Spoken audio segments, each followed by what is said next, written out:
5 वक्त की नमाज और उसके 40 फ़ायदे।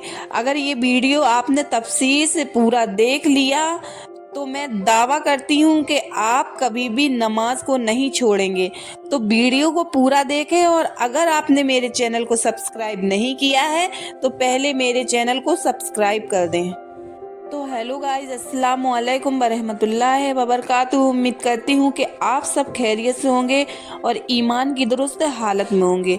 अल्लाह और उसके रसूल पर ईमान लाने के बाद सबसे पहला और अहम अमल नमाज है, जो अल्लाह ताला की तरफ से हर मुसलमान पर फर्ज की गई है, चाहे मर्द हो या औरत, गरीब हो या मालदार, सेहतमंद हो या बीमार, ताकतवर हो या कमजोर, बूढ़ा हो या नौजवान, मुसाफिर हो या मुकीम, बादशाह हो या गुलाम, खौफ हो या अमन की हालत में, खुशी हो या गम की हालत, गर्मी हो या सर्दी, जिहाद के वक्त मैदान में भी ये फर्ज नमाज माफ नहीं होती है। हमारे नबी सल्लल्लाहु ताला अलैहि वसल्लम ने जंग की हालत में भी नमाज नहीं छोड़ी थी, क्योंकि आप बहुत अच्छी तरह से जानते थे कि अगर अल्लाह ने नमाज को इतनी सख्ती से फर्ज किया है तो उसके फायदे भी खूब हैं। और जगह जगह हदीस में आपने बयान भी फरमाया है कि दीन और दुनिया में नमाज के फ़ायदे क्या हैं। तो यहाँ पर हम नमाज के 40 फ़ायदे और उसकी फजीलत बताने जा रही हूँ। हर मुसलमान को ये वीडियो बड़े ही गौर से सुनना चाहिए। जितने भी अमाल अल्लाह ताला ने फ़र्ज किए हैं वो सब अल्लाह ने ज़मीन पर फ़र्ज किए हैं, लेकिन जब नमाज की बात आई तो अल्लाह ताला ने अपने प्यारे नबी मोहम्मद सल्लल्लाहु ताला अलैहि वसल्लम को मेराज शरीफ की रात में आसमान पर बुलाया और वहीं पर नमाज का तोहफा अता फरमाया। पहला, नमाज दीन का सुकून है। दूसरा, नमाज मोमिन का नूर है। तीसरा, नमाज अफजल जिहाद है। चौथा, जहन्नम की कुंजी नमाज है। पांचवा, जब आदमी नमाज के लिए खड़ा होता है तो जन्नत के दरवाजे खुल जाते हैं और अल्लाह ताला के और उस आदमी के बीच के पर्दे हट जाते हैं। छठा, नमाज का दर्जा दीन में ऐसा है जैसे सर का दर्जा बदन से है।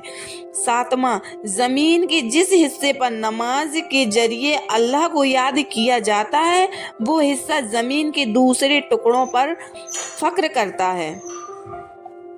मुसलमान जब तक पांचों नमाजों को फिक्र के साथ अदा करता रहता है, शैतान उससे डरता रहता है, और जब वो नमाजों में कोताही करने लगता है तो शैतान उस पर दिलेर हो जाता है। नौमा, सबसे अफजल अमल अव्वल वक्त में नमाज पढ़ना है। 10वां, नमाज शैतान का मुंह काला करती है। 11वां, जब आदमी नमाज के लिए खड़ा होता है तो अल्लाह की रहमत उसकी तरफ मुतवज्जे हो जाती है। 12वां, जो शख्स 2 रकात नमाज पढ़कर अल्लाह ताला से दुआ मांगता है तो अल्लाह ताला उसकी दुआ कबूल फरमा लेते हैं। 13वां, जो शख्स तन्हाई में 2 रकात नमाज पढ़ता है जिसको अल्लाह और उसके फरिश्तों के सिवा कोई न देखे तो उसको जहन्नम की आग से आज़ाद होने का परवाना मिल जाता है। 14वां, जो 5 नमाज का एहतमाम करता है और रुकू सजदे वुज़ू वगैरह को खूब अच्छी तरह से पूरा करता है तो जन्नत उसके लिए वाजिब हो जाती है और दोजख उस पर हराम हो जाती है।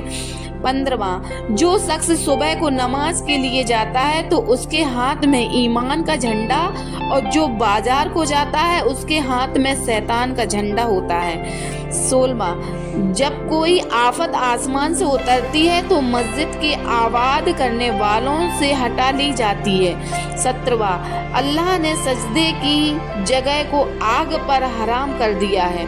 18वां, अल्लाह ताला को आदमी की सारी हालतों में सबसे ज़्यादा पसंद ये है कि उसके सजदे में पड़ा हुआ देखे अल्लाह ताला। 19वां, अल्लाह ताला के साथ आदमी को सबसे ज़्यादा कुर्बत सजदे की हालत में होती है। 20वां, नमाजी शहंशाह का दरवाज़ा खटखटाता है और कायदा है कि जो दरवाज़ा खटखटाता हो ही रहे वो खुलता ही है। 21वां, नमाज दिल का नूर है। जो अपने दिल को नूरानी बनाना चाहते हैं, नमाज के जरिए बना ले। 22वां, जो शख्स अच्छी तरह से वुजू करे, उसके बाद खुशी व वुजू से 2 या 4 रकात नमाज फर्ज या नफल पढ़ ले, अल्लाह से अपने गुनाहों की माफ़ी चाहे, अल्लाह ताला उसे माफ़ फरमा देता है।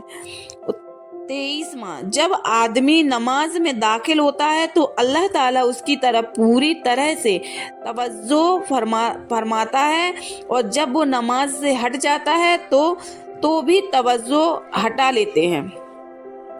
24वां, अल्लाह ताला ने कोई चीज ईमान और नमाज से अफजल फर्ज नहीं की है। अगर उससे अफजल किसी और चीज को फर्ज करते तो फरिश्तों को उसका हुक्म देते। फरिश्ते दिन रात कोई रुकू में है और कोई सजदे में है। 25वां, कूफ और ईमान के दरमियान नमाज की हालत है। 26वां, इस्लाम की आला आमाल नमाज है। जो शख्स दिल को फारिग करके वक्त और मुस्तहब चीज़ों की रियायत रखकर नमाज पढ़े, वो मोमिन है। 27वां, अल्लाह ताला का इरशाद है कि ए आदम की औलाद, तू दिन के शुरू में 4 रकातों से आजिज ना बन, मैं तमाम दिन में तेरे कामों की जिम्मेदारी ले लेता हूँ। 28वां, सबसे ज्यादा पसंदीदा अमल अल्लाह के नज़दीक वो नमाज है जो वक्त पर पढ़ी जाए। 29वां, अफजल तरीन नमाज आधी रात की है, मगर उसके पढ़ने वाले बहुत ही कम हैं। 30, इसमें कोई शक नहीं है मोमिन की शराफत तहज्जुद की नमाज में है। 21वां, रात की आखिरी हिस्से में 2 रकात नमाज दुनिया की अफजल है। हमारे नबी सल्लल्लाहु ताला अलैहि वसल्लम ने फरमाया, अगर मुझे मुशक्कत का अंदेशा ना होता है तो उम्मत पर इस नाम को फर्ज कर देता, यानी कि तहज्जुद। 32वां, तहज्जुद जरूर पढ़ा करो कि तहज्जुद नेक लोगों का तरीका है और अल्लाह की कुर्बत का जरिया भी है। 33वां, तहज्जुद गुनाहों से रोकती है और गुनाहों की माफ़ी का जरिया है और इससे बदन भी तंदुरुस्त होता है। 34वां, जो शख्स एक फर्ज नमाज अदा करता है, अल्लाह ताला के यहाँ एक मकबूल दुआ उसकी हो जाती है। 35वां, नमाज हर मुत्तकी की कुर्बानी है। 36वां, नमाजी पर से रिस्क की तंगी हटा दी जाती है। 37वां, नमाजी पर से अज़ाबे कब्र हटा दिया जाता है। 38वां, क़यामत के दिन आमाल नामा उसके दाएं हाथ में दे दिया जाता है। 39वां, पुल सिरात में बिजली की तरह गुजर जाएगा। 40वां, हिसाब के महफूज रहेगा। अल्लाह ताला हमें नमाज की पाबंदी करने की तौफीक अता फरमाए।